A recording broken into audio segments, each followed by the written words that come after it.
I am Daniel Likus and welcome to Book 101 Review. And today we're having a Safa Sunday. Hello, everybody. My name is Safa Burnell. I am the author of multiple books, including the hit cyberpunk novel Neon Lieben and the myth-punk novels Char and Ash, Son of Abel, and Book of Revels, and the novella Whiskey and Sinner's Blood. And I'm excited to talk to everybody today. I hope you're having a fantastic time zone, part of the day, whatever part of the day or the night that you're in. And I hope you grab a cup of something either warm or cool and sit back and enjoy this podcast. So, Yes, speaking of time zone, Miss Bernal, let's shout top 5 lists all over the world.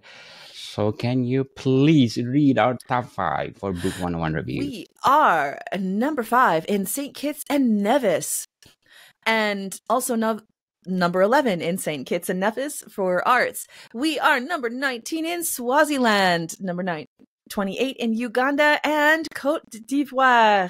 Merci beaucoup, Côte d'Ivoire. I appreciate that's fantastic. Thank you, everybody, for supporting Book 101 Review. We hope to be a resource for good books and also having fun with literature. So, merci beaucoup. And also, thank you very much. Merci, people. Merci. And thank you so much for supporting this podcast, because this podcast is created to empower writers, authors all over the world, like Miss Safa Bernal. So, Miss Bernal, what will be our Safa Sunday topic? We are talking historical fiction. Just like one of your books. Just like one of my upcoming, I'm having fun with it. I am currently in the works of Agape Maki, a fantastic title for a historical fiction that is based around the mythology of Aphrodite and Ares in the classical Greek era. I love researching both the classical Greek era and the pre-classical eras. So going into Minos, which was known at the time in some Egyptian notifications, we know that they called them the captivates. So kind of going into that era as well. I love going into prehistory and diving into the backgrounds of cultures from Mesopotamia all the way through, and super excited about it. Super excited to see what everyone thinks about diving into historical era. And I used to do a lot of historical costuming and research in historical time sets. One of the things that my university degree is based around is the literature of the world pre-Shakespeare. And so that tends to be something that I really, really freaking love. So hopefully we'll have some fun today. Yes, for sure. So, Ms. Berno, what elements make a novel qualify as a historical sci-fi fantasy? Or, yes, a novel. So, number one, you have to pick a period of time. You have to pick a specific period of time in a specific place.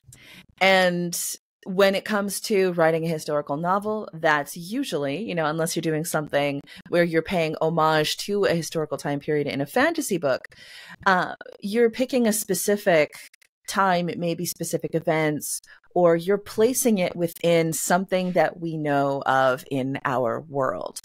And so let's say for the purposes of today, that is Tudor England. Well, if you're placing something in Tudor England, then I'm expecting that that book has been well researched, that the cadence of the way people spoke has at least been identified, that you've read some Shakespeare, that you've read some Thomas Kidd, that you've read some, some wonderful Marlowe and different things like that, that you've kind of engaged with that, with what they were writing and what they were producing at the time. And that enough or are researching enough into the way that, dynamics between people worked, the costumes, the way that people lived their lives, what kind of technology that they had access to, what changes happen. They're not just walking down the street to go get a cup of coffee. That's not something that they're likely to do in that time period in Tudor England, especially if they were not of a very privileged class. So I'm expecting that historical fiction is going to be grounded in its time and also in the context behind it's time. So I think for me, one of the biggest mistakes that I've seen as I've edited historical fiction, and I've also engaged with people who are writing historical fiction, is them taking the biases that they currently have in this specific period of time and placing them on the past. That's not historically accurate. Yes, we are going to carry our biases into what we read. Yes, the reader is going to engage with something based on what they know in their minds right now. But at the same time, if you're saying that you're writing something historical and you mean it to be fairly accurate, then you need to kind of put that aside. You have to sort of push that away and then look at the situation, the world build as it is. And I think this is something true of fantasy as well and of science fiction. If we're just taking our current cultural expectations now and placing it on this completely different world build and expecting the world to work the same when there's different technology and different relationships and different governments and different everything else, it's not going to function as well as you maybe think it might. Because the world is different. We have to go back to what made those periods of time function. What were their stories? What did they believe when it comes to the universe, when it comes to a relationship between two people? What did they do to get water? What did they do to have food on the table? All of those things change the way that somebody can approach writing a scene. Is they're not just hoofing it over to the market with a basket underneath their arm in order to pick up a bunch of canned goods. They didn't have canned goods at that period of time. Well, what did they do? Well, how do they preserve food? Well, if that's how they preserve food, then who's doing it? Oh, these people are doing it. Oh, well, if this character is supposed to be the one preserving food and taking in the harvest for a family of 9, she's probably not spending the day at a lake. Probably that scene is happening in the dairy, or that scene is happening in the kitchen, or as she's preparing things for the larder. So being able to bring your details and your accuracy of what people's experiences were, and then placing them in that place in order to have that dynamic emotional scene. Very well said, Miss Bernal. So, how crucial is it for historical fiction novels to adhere strictly to historical facts? So with Agape Maki, what I'm doing is looking at the history that we do have of the record of stories. What did they actually believe about Ares? What did they actually believe about Aphrodite? And how did that change depending on where that story was from? A lot of information that we do have of the classical period in Greece comes from Athenian writers. Well, there's an obvious bias against Ares from Athenian writers because he was seen as the patron god of Sparta, who for a long time in their history was their enemy. And then you also have Athena being a war goddess, and you don't need 2 war deities. So obviously Ares has to be put down and put down and put down, and we don't have as much knowledge and as much extant text on what other places outside of Athens necessarily believed about Ares. And so for me, diving into what research we have and the different theories behind certain things, finding out, well, Ares was, the seat of his dominion was Thrace. Okay, where's Thrace? Well, that's, modern day Bulgaria and the countries around Bulgaria. Okay, so why was it Thrace? Well, because there were barbarians in Thrace. Okay, what do you mean by barbarians? What are you talking about there? Well, they drank undiluted wine. And did you know their women did things? The vapors. And so when you're looking into these kinds of things, looking into the history of Thrace and how, especially as you're going closer to the steppes and closer into, pushing into what we know as now as the Caucasus and upwards and things, and you have a lot of more nomadic cultures where you didn't have the luxury of having half your population sit down in a tent all day in the kitchen. And so they were out, they were working, they were hunting, they were doing everything too. And all of a sudden you were like, oh, so that's why, number one, that's one of the theories behind centaurs. one of the theories behind centaurs was the dehumanization of nomadic cultures who were horseback cultures, whose women and men worked on more equal, not necessarily always equal, but more equal terms for certain parts of their lives. And so you see this idea of these wild centaurs who are stealing women, who are doing all these things. And, there's only one good centaur in the whole bunch and the whole thing. And you're like, okay, the second you realize that this may have been historical fear based on a population that lives their lives differently, you can kind of see where that myth came from.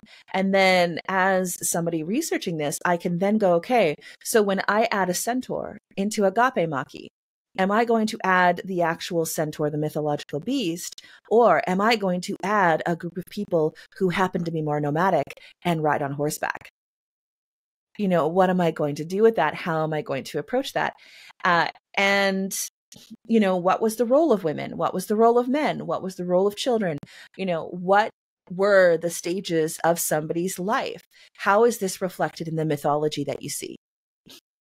And it's interesting to note, especially, this novel that I'm working on is focused on Ares and Aphrodite. So, the god of war, the goddess of love, they are one of the greatest love stories in the kind of Greek pantheon, because they are consorts of each other. And yes, there's jealousy on both sides and the whole thing, and there's pettiness and everything else. But when you look at it and you look, Ares is the father of fear and panic with Aphrodite, but he's also the father of Harmonia, the goddess of harmony, Concordia in the Roman. And so you're looking at this and going, yes, they've birthed fear, they've birthed discord or panic, they've birthed all these things, but they've also birthed Eros, aka Cupid, the god of love. They also birthed Harmonia. Ares is the father of the Amazons. And again, we look at the Amazons and we see that they came from that more Thracian idea, closer to Turkey, that kind of thing. When you look at something like the Iliad, you're saying, okay, so they were more Eastern. So that's still kind of that nomadic system going on closer to the steppes. And when you think, okay, so Ares was rejected, but these are the people that he helped create. He helped create the Amazons, who, of course, were the kind of handmaids and companions to Artemis, the hunter goddess who did not want any man in her life. And so her brother, her half-brother, gave her an entire tribe of women in order to make sure that she was okay. He was the father of love and harmony, and also the horrors of war, because sometimes you have to go there in order to make sure that the people you love have the love and harmony at the end of the day. And life was short and brutal at that time period. And so you've got a fairly brutal man who will pick up a weapon whenever he needs to, and also complain to his daddy when things don't go his way. But, again, Athenian perspective. So it's, it's a little bit different when you're working with mythology, but I'm looking at the background of the way that they viewed things, where certain gods were meant to be placed, and what they were kind of modifying the myths to be at the time, and then building the story around that. And, also, again, with Ares, this really kind of interesting thing, we have record in Sparta of the statue of Ares, the representation of the god of war, was in chains. And so in the temple of Ares in Sparta, you had this idol wrapped in chains. Why? Well, because they wanted to keep him there. They are trying to keep him there. You also have record of Aphrodite Area. So Ares, Area being the female variant of Ares. And in Sparta, there was record of Aphrodite being dressed in armor. And so you've got all of a sudden this different perspective that you can really play with. And yes, take your modern ideas of like, okay, how can I kind of retcon this? That's the punk part of me. How can I modify this? How can I take another look at this idea as a punk? And so my take on it is to look at the relationship between Ares and Aphrodite and see the love as well as the violence. And I think I'm having a good amount of a good amount of time with it so far. So we'll see. Let me know, Yes, everybody. yes, yes. Looking forward for Agape Maki. So, what are the typical challenges authors face when writing historical fiction novels like Agape Maki? Number one, how are you doing your research? Where are you getting it? And I mean, there are ways of kind of searching something on a computer and going, oh, well, this is what this article said in this one place. I think I'm going to follow it. Read read enough sources, try and get back to the most primary source you can, and also try and read research from differing voices so you can kind of get a sense of the envelope of that period of history instead of just one person's research, because you don't know what agenda that person had. You don't know what bias they're coming into, whether that bias is subconscious or conscious. You don't know what it was that they were writing their research for, or how accurate that research is. So definitely absolutely check up on that research. You better be able to show the receipts of where you're getting this information. And I know for myself early on, when I was starting to research Agape Maki in detail, I would come across these one or two little articles in a specific website, and I was like, oh wow, that's interesting, that's really cool, I think I'm going to go for it. And then I was like, wait a minute, hold on. And I kind of put myself back and went, oh, this website is not necessarily a website on historical realism. This is somebody's interpretation of what they remembered as a kid. Okay, now I have to go back to the historical sources. Well, where do I find them? Well, you're going to find them usually in university libraries. You're going to find them in more academic research. You're going to find them in archaeological record. And so find the closest things you can to the archaeological record itself, to primary source information. I think that's the key thing there. And if you can't find primary source information, because let's be honest, nobody exists now that was in ancient Crete. Sorry, but there are no 35,000-year-old people still going. So you try and get back as far as you can, while also realizing that if you go back to when they were initially, digging up the Minoan Empire, quote unquote, the Minoan culture on Crete, well, they were coming into their research with certain preconceived suppositions and not necessarily coming into it with an idea of what was specifically there. So that's part of it too. You have to kind of take a step back and go, okay, what am I actually seeing? Why am I seeing it? And whose idea was it to write this down? What lens is this information coming from? And then always what I do is I look at several different sources of information on the same topic to see where do they differ and where are they the same? And how can I make use of it that way? And so when you're plotting your novel and balancing it with history, you don't necessarily have to say, well, this happened because this is what happened in history, so I have to write it down. But you do have to have the spirit of the time present. You do have to have, the texture, the weft and the waft of people's lives. They have to fit. They can't just be modern heroes and modern characters put in fancy dress and then placed in a castle. That's not good enough. If you want to do that, absolutely go for it in the fantasy genre. Make your own world. There's a beautiful fantasy that you can do that was historically inspired, but not historically accurate. There's absolutely nothing wrong with that. There's entire genres based on that kind of fantasy, and they're fantastic. Absolutely go do that. That is fantastic. But if you're calling something historical fiction, I'm expecting that you're coming to it with a certain reverence for that period of time, and that you're going to respect what that period of time meant, both to people and both to the cultures that we stand on now. Definitely, Miss Bernal, very well said. But before we go on, I'm inviting you to please do listen to my other podcast, Food 101, our fourth season with Chef Alessandro, one of the specialty chef in one of the 5-star hotel in downtown Toronto. Please do listen to our latest episode. We talk about prosciutto e meloni, or prosciutto and melon, people. One of best appetizer for this season, summer, Mm, people. that sounds And delicious. one more please do listen for my new season of Music 101 with my new co-host, Mr. Jimmy Smith. For our upcoming episode, we're gonna talk about one this legendary singer Ian Hunter. So please do listen our new season of Music 101. What are your struggles for writing this new book? Finding a way to be a punk, to kind of play with the mythological stories in a way to kind of refresh them, bring them up, while at the same time not just putting my own preconceived notions of what life should be on these characters.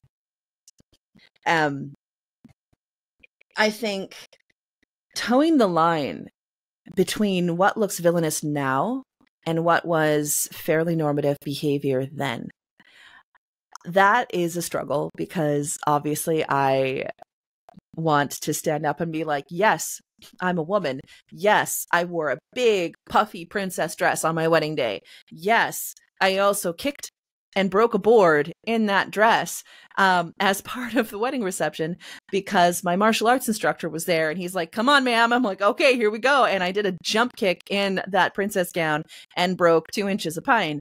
As a fun little thing that we did, because again, I've also run a martial arts academy and done fairly more masculine presenting things as well throughout a lot of time in my life. And being able to go, oh yeah, well, yes, I can do this and I can do that and I can do that and I can do that. It's like, yeah, I know that I'm capable of it. I know that anybody is capable of an incredible range of things. But in the time period, what was respected, what wasn't?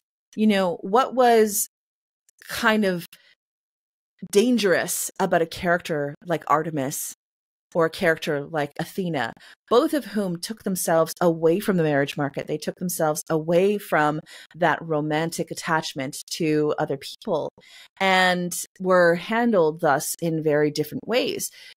What did it mean for them to do that?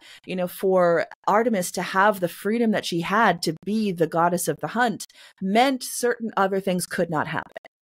And so being able to kind of look at that of its time and see what it actually meant for a woman to engage in certain things, whether it was, being that sort of strong, powerful girl boss out there hunting stags and living in a commune full of other women and your dogs and all of that kind of thing.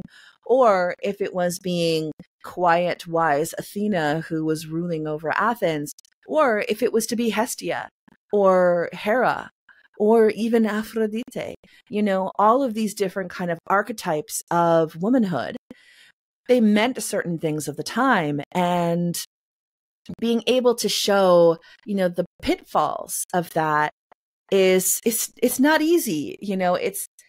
I'm still working on the right balance.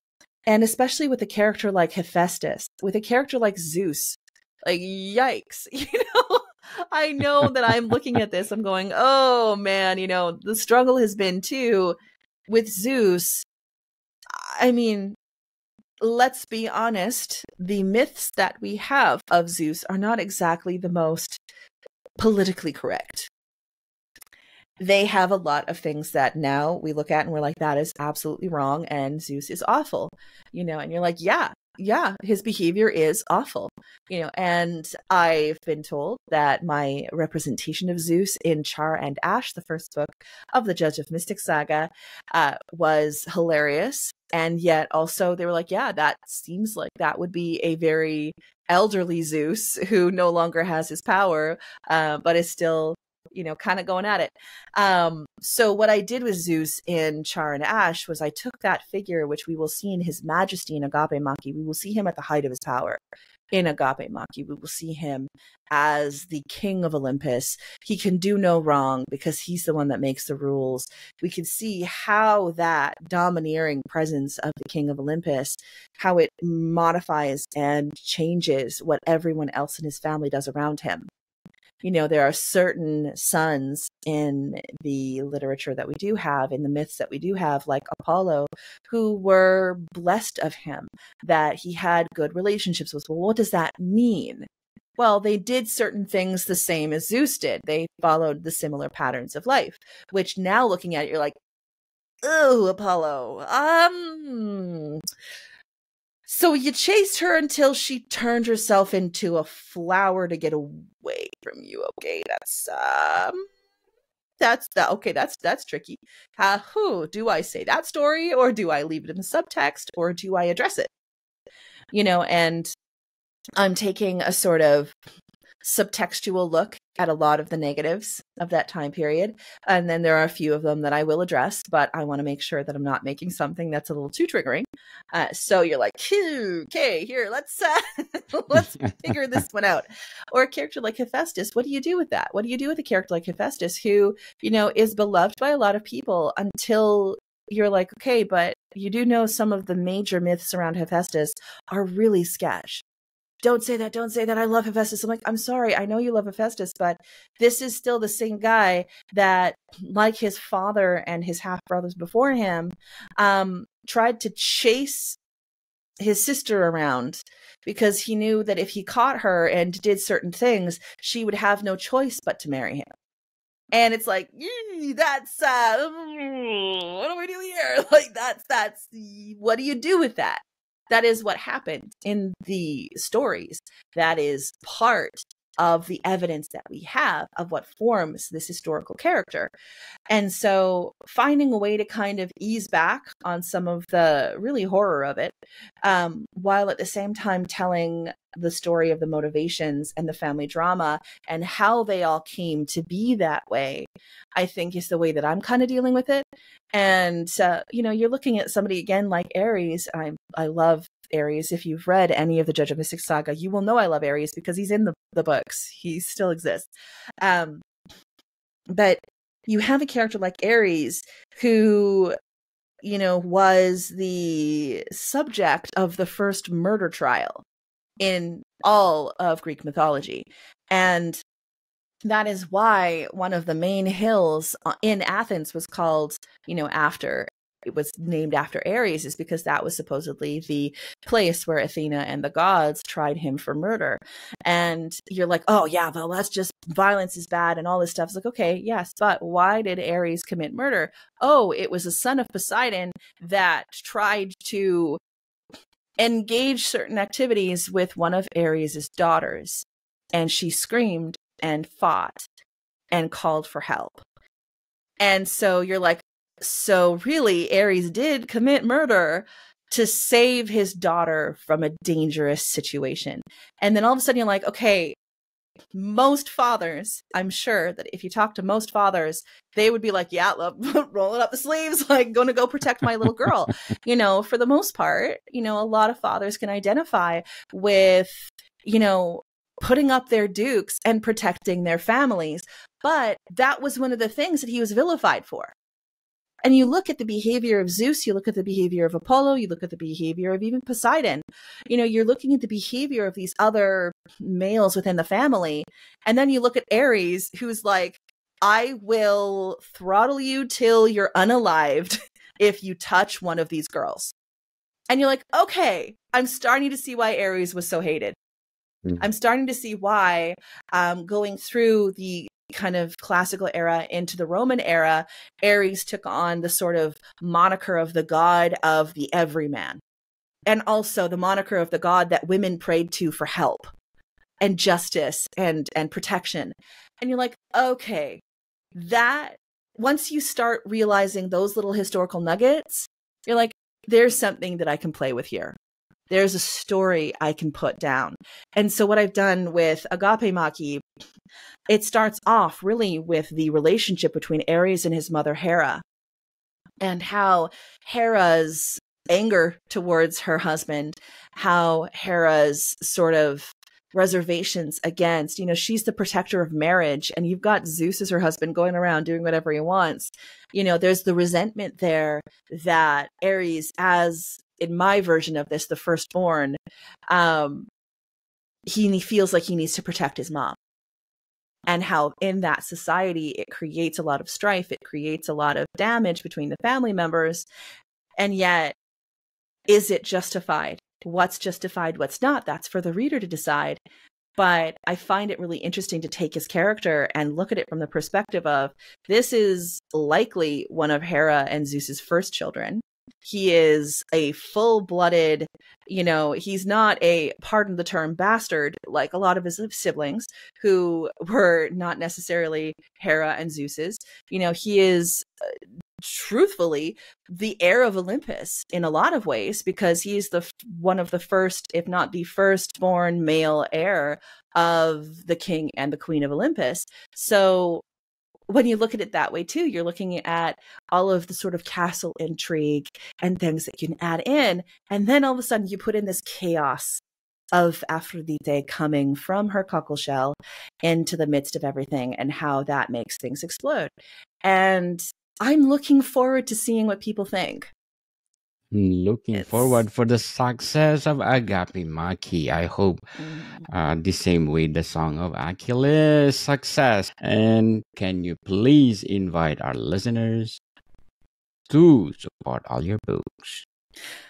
Hey everybody, you can find my fiction at safaburnell.com. That is safaburnell.com. You can find chapter 1 of all my books on my website. There are links also to my Substack, where I keep the first chapter of all my books. My Substack is usurperkings.substack.com. And you can take a gander, read a few pages, take a look and see if it's for you.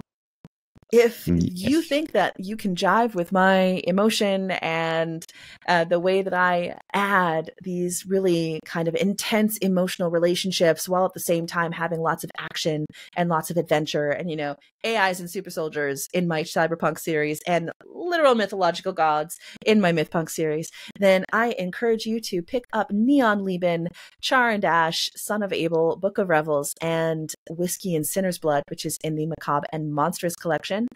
I would love to hear your thoughts.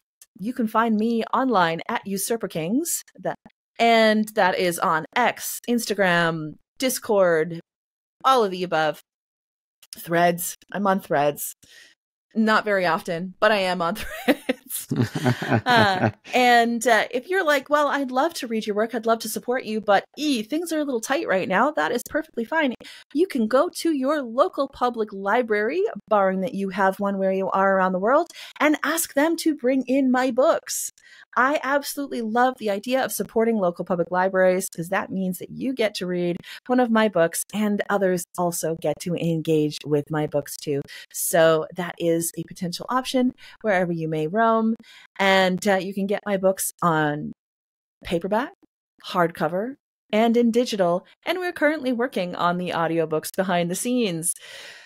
It's going to be a lot of fun. I hope you enjoy it. I hope you go for it. And if you find out that you're like, you know what, this kind of intensity and stuff, that's not really my thing, let me know. I probably know some of my favorite authors, incredible indie authors, and people out there right now who are doing that publishing thing. They might be closer to something that you would enjoy.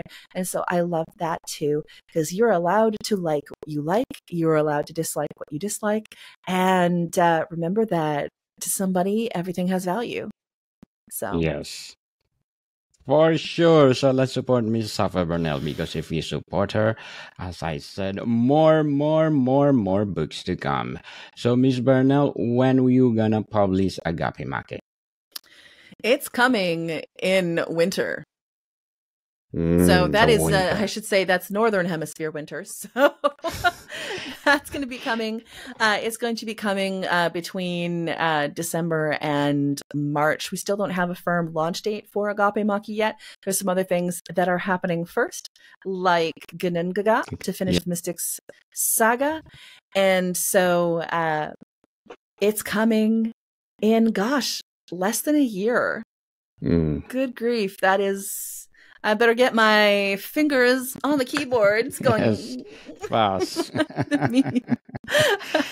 So good luck for Agape Maki and Gunungagap, Miss Bernal. I wish you all the best and success for all these books. Have a great day. Have a great day, people, and catch you next week. Bye.